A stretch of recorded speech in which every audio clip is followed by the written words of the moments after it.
All right, we're going to be doing a video here on the differences between the Saco Defense M60 and the Rock Island Armory M60. What we have here on the bench is two fully transferable M60 receivers, this being a Rock Island Armory M60, this being a Saco Defense M60.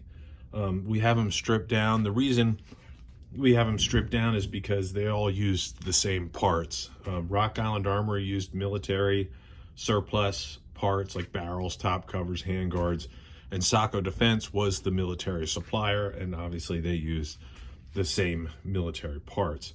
So when we talk about differences between Rock Island Armory guns and Saco Defense guns, the differences are all in the receiver. We're going to go over what those differences are.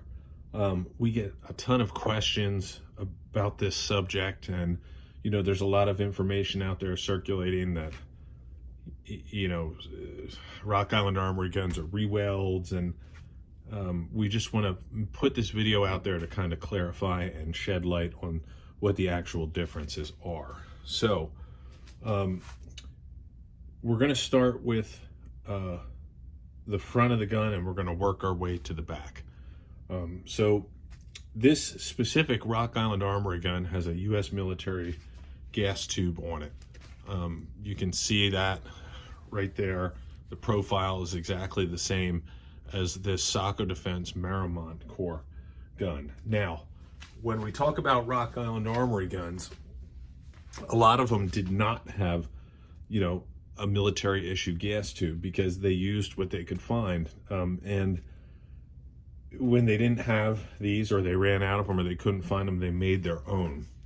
And this is an example. This is a Rock Island Armory trunnion takeoff. And if you look real close here at the side of this gas tube, you can see welds, okay?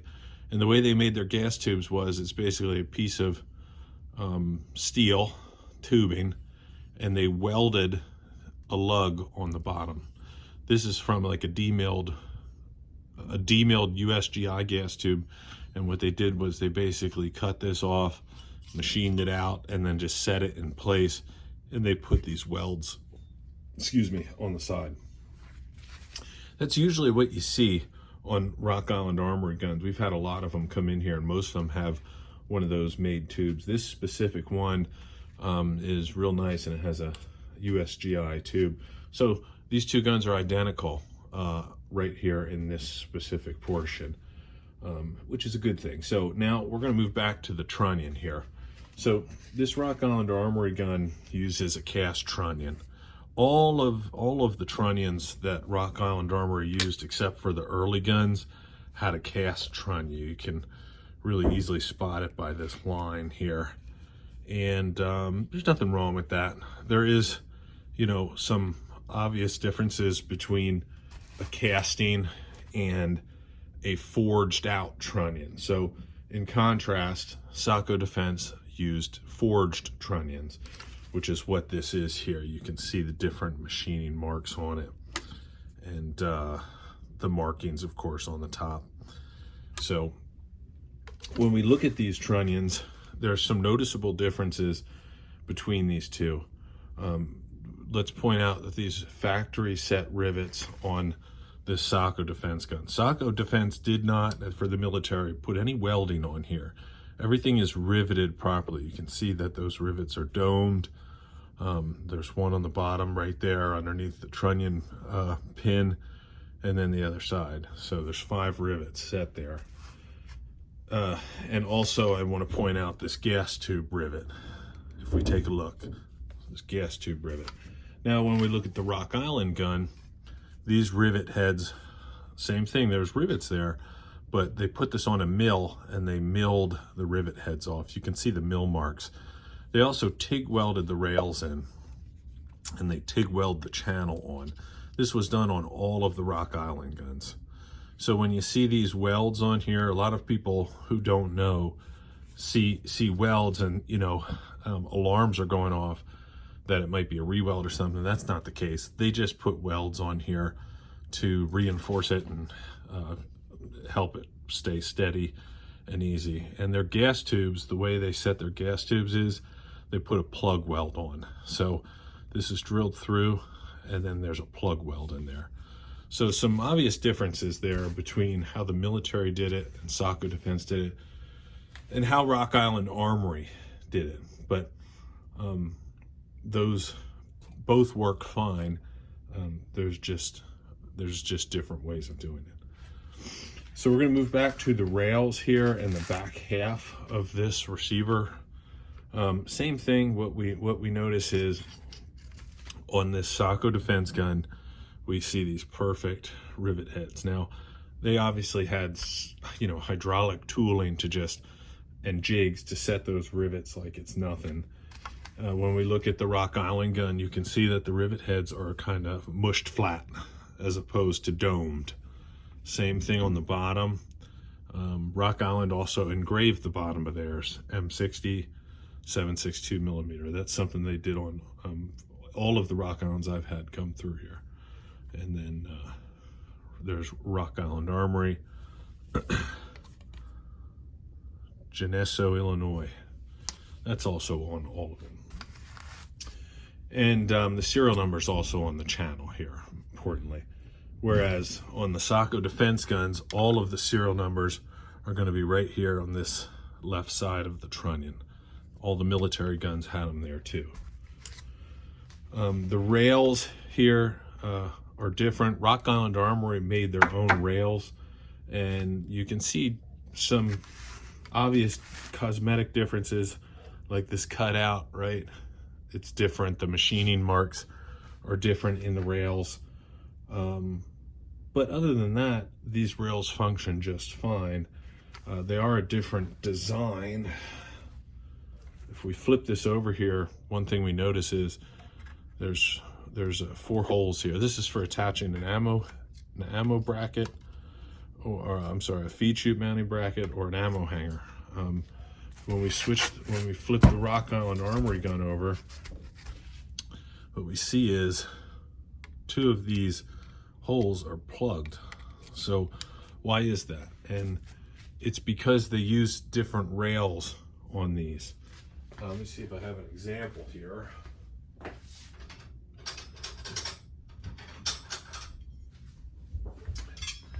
These aren't Saco or Rock Island Armory, but this shows why those holes are plugged, okay? So when we look at these rails here, these ones right here are solid, completely solid there. Those are the rivet holes that you see. And when we look at these other ones, they're skeletonized. So Saco Defense skeletonized their rails like this. And that's why the Saco gun has these holes open, because it passes through this skeletonization. Rock Island Armories are blocked because it's just this metal behind it, okay? So as far as heat treat goes and quality and long lasting, Rock Island Armory made good stuff. They made good rails. Look how old their guns are. They're still running just fine. So they just didn't skeletonize them like Saco Defense did. When we look at the bottom of these guns here, one thing I missed and wanted to point out is this T&E plate. The T&E plates on these Rock Island guns are all military T&E plates as well. So there's no differences there. The channels, they're both heat-treated military channels, which is very important. The hardness of the channel is very important. Rock Island Armory used military channels, and they're really high quality, just like the Saco Defense ones. When we go to the back of the gun here, we're talking about the bridges. This is obviously a Saco Defense bridge, is what the military used. And just like the T&E plate, Rock Island Armory also used Saco Defense bridges. So there's no difference there either. And that is the gun front to back. Now, the biggest difference is the trunnion. You know, it's a cast trunnion versus a forged trunnion. That's the biggest difference, right? Because the trunnion can wear out if it's abused. So all the Rock Island trunnions I've seen are fine because they haven't been historically abused forever. So having this serial number on the channel, in my opinion, is better than having it on the trunnion, just because this sheet metal really, you know, there's things people say they stretch. I've never seen a stretch when I have the gauges to check them. This sheet metal can basically last forever. You know, we've seen trunnions break, we've seen ears crack off them, you know, we've seen these openings get egged out in them, and then you got a loose barrel. And once that's done on that, that's very difficult to repair, as opposed to when you have this sheet metal channel. Just like Desert Ordnance rebuilds these guns, he'll take a Rock Island gun in and take everything off except the channel. It's very easy to do. Well, I shouldn't say easy, but you know, milling the rivets off, and you know, removing trunnions, gas tubes, rails, bridges, T-plates, and putting all new GI stuff on. It's a lot easier to do when the channel is registered as opposed to the trunnion. So that's just a quick video on the differences between the Rock Island Armory M60 and the Marmon, Saco Defense Marmon M60. And again, I want to reiterate what I said in the beginning here, that all of the parts that go on these are the same. You know, the top covers, handguards, barrels, that's all bolts, op rods, it's all military surplus. The only differences between transferable Rock Island and transferable Saco Defense is in the receiver and little details like the rivets. So everything that we just covered front to back is the only differences between those two guns. Of course, I'll put my opinion out there. A Saco defense gun is a more superior weapon. It always has been. It's always commanded about $10,000 more than Rock Island's, and it's because it's what the military used. It's essentially a U.S. military M60. But that doesn't mean Rock Island aren't great guns. So that's it. Just a brief video on that. I hope it was helpful. And yeah, I appreciate everyone's support who watches this channel and gives us your business. It's life-changing, has been life-changing, and thank you.